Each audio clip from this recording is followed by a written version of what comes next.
Oke, hari ini kita bakal ngulik sebuah legenda keren dari Sulawesi Selatan yang pesannya wah relevan banget sama zaman sekarang.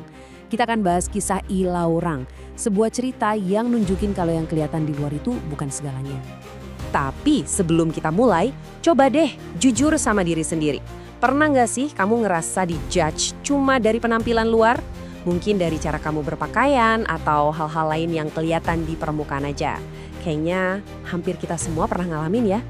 Nah, kalau kamu pernah ngerasain itu, ternyata ada loh sebuah legenda dari Sulawesi Selatan yang ngebahas persis soal ini. Sebuah cerita turun-temurun yang nyimpen jawaban dan pelajaran berharga banget buat kita. Yuk kita langsung masuk ke inti dari semua ini.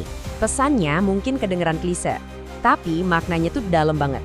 Jangan pernah menilai sesuatu atau seseorang hanya dari kulit luarnya. Jadi siapa sih tokoh utama kita? Kenalin, ini dia, Ilaurang. Dia ini tokoh dalam legenda rakyatnya suku Bugis. Dan yang bikin dia unik, dia terlahir dengan wujud yang ya bisa dibilang aneh. Kulitnya itu kayak udang. Aneh banget kan? Tapi eits, tunggu dulu. Ini baru permulaan ceritanya. Oke, selanjutnya kita kenalan lebih dalam lagi sama si pemuda udang ini. Siapa sih dia sebenarnya di balik penampilannya yang nggak biasa itu dan gimana awal mula kisahnya? Nah, disinilah letak kontrasnya. Ilaurang ini lahir dengan wujud kayak udang. Buat orang tuanya yang udah lama mendambakan anak, ini mungkin jawaban doa yang unik ya. Tapi yang paling penting itu bukan soal luarnya. Di balik itu semua, dia tumbuh jadi pribadi yang baik hati banget dan punya tekad sekuat baja. Coba bayangin jadi dia.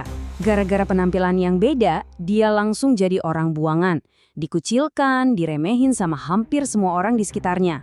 Itu tantangan berat yang harus dia hadapi setiap hari loh. Tapi ternyata itu semua belum ada apa-apanya. Tantangan terbesar buat Ilaurang justru baru akan datang.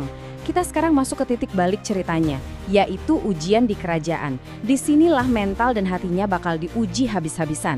Dengan segala keterbatasan dan pandangan orang, Ilaurang ini punya mimpi yang gak main-main. Dia bertekad bulat buat datang ke istana dan melamar salah satu putri raja. Sebuah langkah yang nekat banget kan kalau kita lihat gimana orang-orang mandang dia. Dan apa yang terjadi? Ditolak. Bukan cuma sekali atau dua kali, tapi 6. 6 putri raja nolak lamarannya mentah-mentah. Kenapa? Ya karena mereka cuma lihat kulit udangnya dan langsung bilang enggak tanpa mikir dua kali. Nah, di sini kelihatan jelas banget bedanya. Di satu sisi, ada ke-6 kakaknya yang cuma bisa menilai dari penampilan luar, tapi di sisi lain, ada si putri bungsu. Dia beda. Dia mampu melihat lebih dalam, menembus kulit